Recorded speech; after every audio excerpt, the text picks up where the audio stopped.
nous avons fait le stoppage de l'effilochage du tissu grâce au point de zigzag tout autour.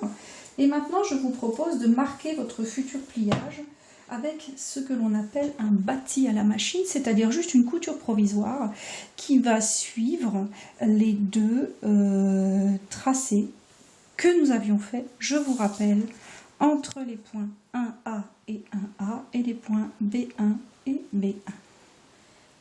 Je les ai donc repérés là, et là j'ai changé le fil, j'ai mis un fil coloré, ça peut être un reste de fil qui traîne sur une canette,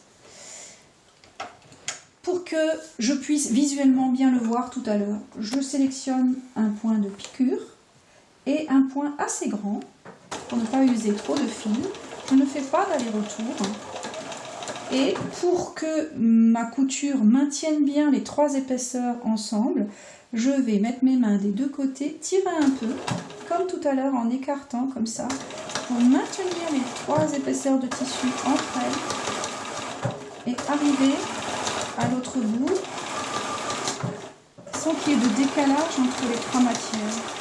Voilà, je sors, je coupe à ras,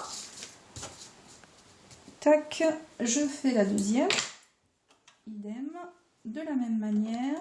Pas d'aller-retour, je tiens mes fils au démarrage,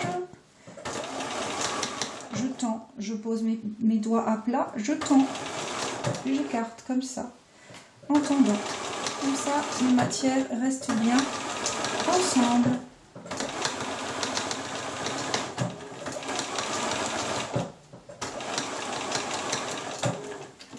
Voilà, je rappelle, c'est une couture provisoire, on l'enlèvera à la fin.